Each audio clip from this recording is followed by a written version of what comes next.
ഇത്തവണ കേരളത്തിൽ പ്രധാനമന്ത്രി ശ്രീ നരേന്ദ്രമോദിക്ക് അനുകൂലമായിട്ട് ജനങ്ങൾ വോട്ട് ചെയ്യുന്ന ഒരു തെരഞ്ഞെടുപ്പാണിത്. ഒരുപക്ഷെ നമ്മുടെ സംസ്ഥാനത്തിൻ്റെ ചരിത്രത്തിൽ ആദ്യമായിട്ട് ഇത്രയും ഒരു ശക്തമായിട്ടുള്ള പോസിറ്റീവ് വോട്ടിംഗ് പ്രധാനമന്ത്രി ശ്രീ നരേന്ദ്രമോദിജിയുടെ വികസന അജണ്ടയ്ക്ക് ജനങ്ങൾ ഒന്നടങ്കം വോട്ട് ചെയ്യുന്ന ഒരു തെരഞ്ഞെടുപ്പാണിത്. ഇരു മുന്നണികളോടും ശക്തമായിട്ടുള്ള അമർഷം കേരളത്തിലെ ജനങ്ങൾക്കുണ്ട്. സംസ്ഥാന ഗവൺമെൻറ്റിൻ്റെ തെറ്റായ നയങ്ങൾക്കെതിരായിട്ടുള്ള ശക്തമായ വിധിയെഴുത്തായിരിക്കും.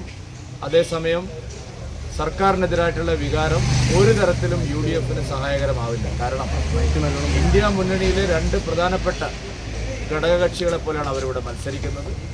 അവരുടെ മത്സരം ജനങ്ങളുടെ കണ്ണിൽ പൊടിയിടാനാണ്. യാതൊരു നിലപാട് വ്യത്യാസവും ഈ രണ്ട് മുന്നണികൾക്കുമില്ല. ഇത് ലോക്സഭയിലേക്കുള്ള തെരഞ്ഞെടുപ്പാണ്. IND മുന്നണിയിലെ രണ്ട് കക്ഷികളും LDFും UDF ഒരേ നിലപാട് തന്നെയാണ് ഈ തെരഞ്ഞെടുപ്പിൽ, ഒരേ നയം തന്നെയാണ് അവർക്കുള്ളത്. നരേന്ദ്രമോദി മാത്രമാണ് കേരളത്തിൽ ഇത്തവണ ഒരു വികസന രാഷ്ട്രീയം ചർച്ചയാക്കിയത്.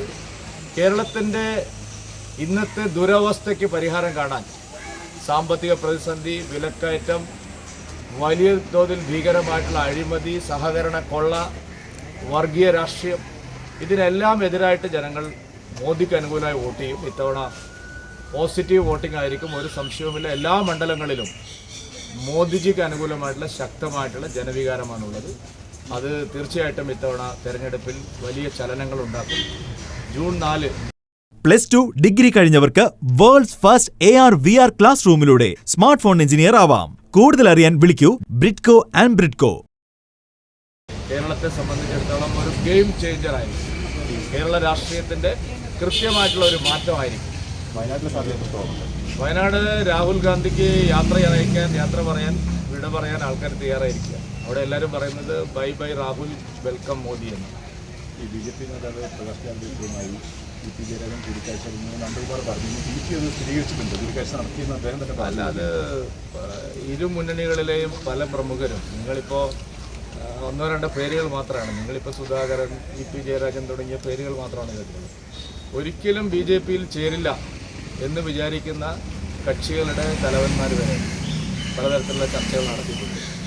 ജൂൺ 4 ശേഷം കൂട്ടത്തോടെ LDF, UDF മുന്നണികളിലെ പ്രമുഖർ BJPയിൽ ചേരും. അതാണ് ഞാൻ പറഞ്ഞത്, ഇത് വലിയൊരു രാഷ്ട്രീയ മാറ്റത്തിനുള്ള തെരഞ്ഞെടുപ്പാണ്. കഴിഞ്ഞ ഇത്രയും വർഷങ്ങൾക്ക് ശേഷം ഇതാദ്യമായിട്ടാണ് ശക്തമായിട്ടുള്ള ഒരു രാഷ്ട്രീയ മാറ്റത്തിന് ചൂണ്ടുന്ന ഒരു വലിയ തെരഞ്ഞെടുപ്പ്. സംസ്ഥാനത്തിന്റെ അറിവോടുകൂടി തന്നെ ആയിരുന്നു. അല്ല, എല്ലാ തലത്തിലും ചർച്ചകൾ നടക്കുന്നുണ്ട്.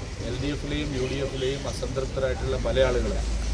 21 ലക്ഷത്തോളം സന്തുഷ്ടരായ ഉപഭോക്താക്കളും 2 ലക്ഷത്തോളം തിമിര ശസ്ത്രക്രിയകളും പൂർത്തിയാക്കിയ മലബാറിലെ ഏക കണ്ണാശുപത്രി അൽ സലാമ ഹൈ ഹോസ്പിറ്റൽ റോഡ്, പെരിന്തൽമണ്ണ. ഇതിനോടകം ചർച്ച ചെയ്തിട്ടുണ്ട്.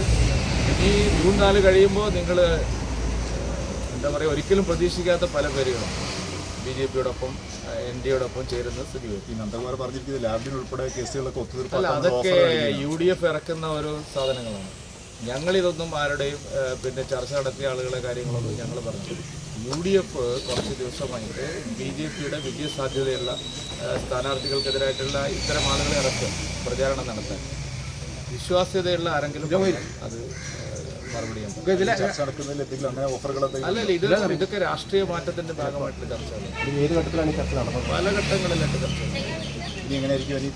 അല്ല, ഇനിയിപ്പോൾ ഞാൻ പറഞ്ഞല്ലോ, ജൂൺ 4 ശേഷം നിങ്ങൾ അസാധ്യമെന്ന് കരുതുന്ന, അല്ലെങ്കിൽ ഒരിക്കലും സംഭവിക്കില്ലെന്ന് കരുതുന്ന പല കക്ഷികളും പല നേതാക്കളും NDAയുമാണ്.